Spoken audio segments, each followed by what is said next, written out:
माँ मनसा देवी के मंदिर में मैंने सबसे पहले तो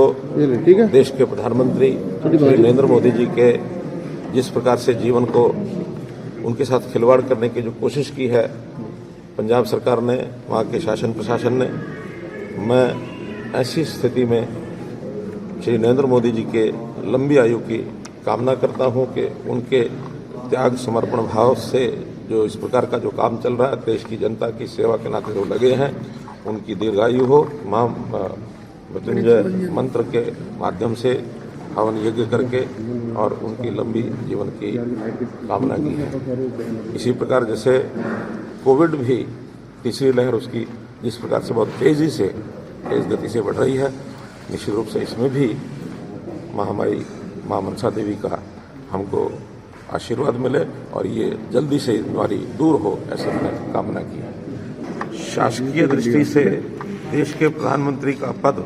हमारा लोकतांत्रिक जो देश है इसमें एक सबसे बड़ा पद होता है और जब भी कभी उनके कोई कार्यक्रम बनते हैं तो उनकी रक्षा सुरक्षा, उनके रास्तों को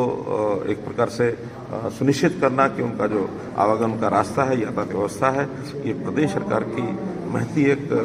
जिम्मेवारी होती है और इस जिम्मेवारी का निर्वहन यदि वो ठीक से करते तो ये स्थिति उत्पन्न नहीं होती। आखिर तो बहुत सी फोर्सेज, एक्स्ट्रा फोर्सेज भी ऐसे समय पर लगाई जाती हैं और इस प्रकार का कभी भी घटनाक्रम देश के प्रधानमंत्री के साथ,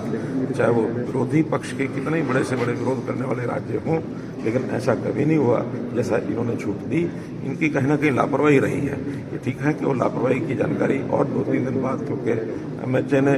एक कमेटी बनाई है 3 सदस्यीय और 3 दिन में लापरवाही भी सामने आ जाएगी, लेकिन प्रथम दृष्टया ये उनका फेल्योर है शासन प्रशासन का। और मैंने तो यहाँ तक कहा है कि राष्ट्रपति को संज्ञान लेना चाहिए और राष्ट्रपति महामहिम को हम भी ज्ञापन सौंपेंगे और निश्चित रूप से इनकी सरकार को बर्खास्त करेंगे। निश्चित आखिर शासन प्रशासन की जिम्मेदारी होती है और तभी जब ये अपनी जिम्मेदारी को निभा नहीं पा रहे हैं, हमने तो मांग भी इसीलिए की है कि राष्ट्रीय शासन यदि होगा तो सारी चीज़ें सुनिश्चित चलेंगी, क्योंकि चुनाव है। चुनाव में तो सभी नेताओं को, बड़े से बड़े नेताओं को भी वहाँ आना होगा, इसलिए वहाँ की व्यवस्था को जो संभाल सके वही उस प्रकार की व्यवस्था करनी चाहिए और इसमें राष्ट्रीय शासन लगाना चाहिए।